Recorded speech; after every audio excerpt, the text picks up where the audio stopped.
SDM हो जाना यानी लाट साहब हो जाना होता है। एसडीएम हो जाना यानी सिस्टम से ऊपर हो जाना होता है। एसडीएम ना हो गए मतलब सिस्टम ही हो गए। जान ले लेंगे, हत्या कर देंगे। बताइए, आप सरकारी अधिकारी हैं तो क्या किसी की जान ले लेंगे? किसी को भी जान से मार देंगे? निर्दोष गांव वालों पर अपनी पावर का धौंस जमाएंगे? कानून का हिस्सा होकर खुद कानून से खिलवाड़ करेंगे? छत्तीसगढ़ से सिस्टम की गुंडागर्दी का सबसे बड़ा मामला सामने आया है। बिना किसी वजह के सरकारी अफसर ने एक व्यक्ति को इतनी बेरहमी से पीटा कि उसकी मौत हो गई। पूरा मामला बलरामपुर जिले के कुसमी इलाके का है, जहां एसडीएम पर एक गरीब आदिवासी की हत्या करने का आरोप लगा है।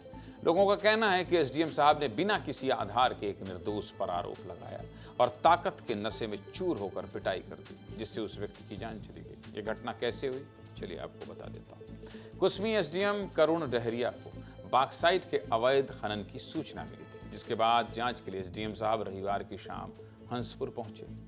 इनके साथ 5 से 6 साथी भी मौजूद थे। इसी दौरान रात करीब 9 बजे गांव के 3 लोग खेतों में पानी भरकर वापस लौट रहे थे। इनमें राम नरेश लकड़ा, अजीत उरांव और आकाश अगरिया शामिल थे। गांव वालों का आरोप है कि रास्ते में एसडीएम ने तीनों गांव वालों को रोककर पूछताछ शुरू की और अवैध खनन का आरोप लगाया। फिर थोड़ी देर बाद एसडीएम ने अपने साथियों के साथ मिलकर तीनों ग्रामीणों की बेरहमी से पिटाई कर दी।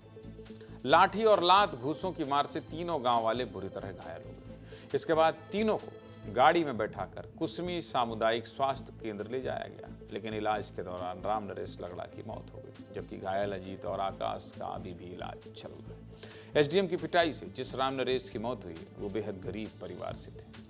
उनका अभी तक पक्का मकान भी नहीं बना था। राम नरेश मिट्टी के एक कच्चे मकान में रहते थे और उनके 5 बच्चे हैं, जिसमें से 2 बेटियां और 3 बेटे हैं। राम नरेश के 2 बेटे चेन्नई में जाकर मजदूरी कर रहे हैं और दोनों की अभी तक शादी नहीं हुई। राम नरेश भी गांव में रहकर मजदूरी करते थे और उसी से उनकी रोजी रोटी चलती थी। राम नरेश की पत्नी कुछ समय पहले गुजर गई थी, जिसके बाद वो घर में अकेले ही रहते थे। एक व्यक्ति के इस तरह जान गंवाने पर स्थानीय लोग बहुत आक्रोशित हैं। मृतक राम नरेश का पोस्टमार्टम करने के बाद पुलिस ने आरोपियों पर एफआईआर दर्ज कर लिया, जिसमें एसडीएम करुण डहरिया समेत 4 लोगों के खिलाफ हत्या का केस दर्ज किया गया है। आरोपियों में एसडीएम के अलावा अजय सिंह, मंजीत यादव और सुदीप यादव भी शामिल हैं। एफआईआर दर्ज करने के साथ ही पुलिस ने आरोपी एसडीएम को गिरफ्तार भी कर लिया है। मुख्यमंत्री विष्णुदेव साय क्या कह रहे हैं इस पूरे मामले पर, सुनिए। बिल्कुल, इसमें इसकी जांच हो रही है और इसमें जो भी दोषीदार होंगे, चाहे कोई भी हो, उसके ऊपर सख्ती से कार्रवाई होगी। स्थिति गंभीर है।